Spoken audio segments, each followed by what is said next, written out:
నేను ఆ రోజు చూశాను, మీ బలం చూశాను. ఉక్రెయిన్ వార్ డిక్లేర్ చేశారు. డిక్లేర్ చేస్తే ఏం చేయాలని ఆలోచించాం.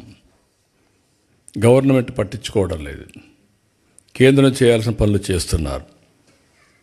తెలుగు వాళ్ళు చాలా ఎంటర్ప్రైజింగ్ కమ్యూనిటీ. ఎక్కడ అవకాశాలు ఉన్నాయంటే అక్కడికి వచ్చేస్తారు.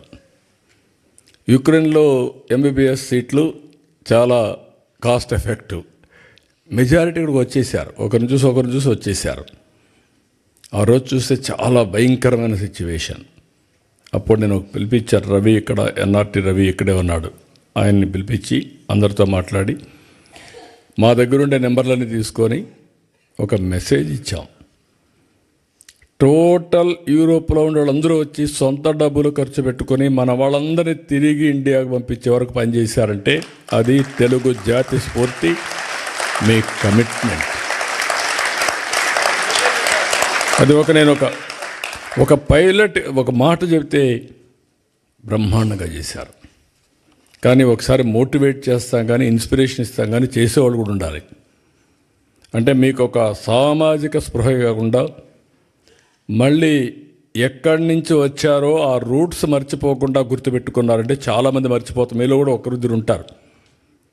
నాకేంటి, నాకేమొచ్చింది, ఎవరేం చేశారు, నేనే పైకి వచ్చాను అనుకుంటారు. కానీ నేను ఆ రోజు ఇంజనీరింగ్ కాలేజీలే ప్రారంభించకూడదు అనుకొని ఉంటాను అనుకోండి,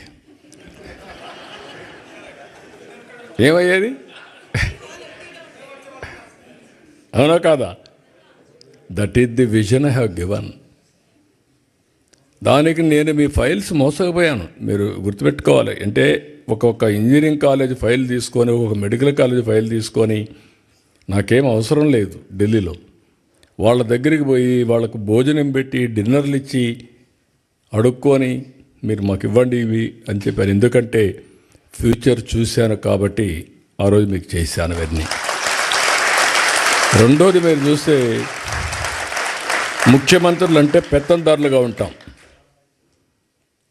నేను బిల్ గేట్స్ని కలవాలా.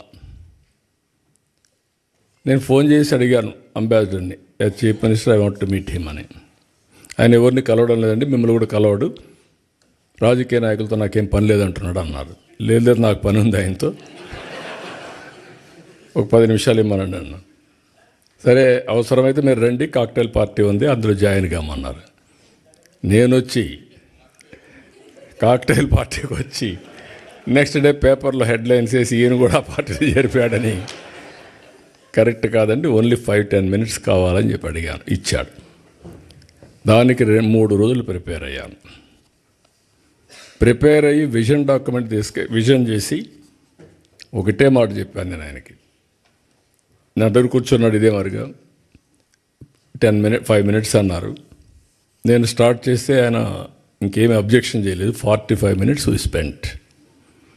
అప్పుడు నేను విజన్ ఇచ్చాను. What is India, what is the strength of India in technology అని. ఈ ఎంటైర్ లెగ్డ్ విత్ మీ. నేనేం చేయాలి మీకు అన్నాడు. మీరు ఏమీ చేయక్కర్లేదు, మీ మైక్రోసాఫ్ట్ కంపెనీ హైదరాబాద్లో పెట్టమని అడిగా ఆ రోజు. అప్పట్లో ఎవరు అడగరు, ఓన్లీ సియాటల్లో ఉంది. ఎందుకంటే మైక్రోసాఫ్ట్ వస్తే ప్రపంచం అంతా అనుకుంటారు హైదరాబాద్లో ఏమీ లేకపోతే వచ్చాడు, మైక్రోసాఫ్ట్ పెట్టాడని చెప్పి అన్ని కంపెనీలు వస్తాయి. ఫ్లాగ్షిప్ కంపెనీ అని చెప్పి ప్రయత్నం చేశాను, జయప్రదమయ్యాను.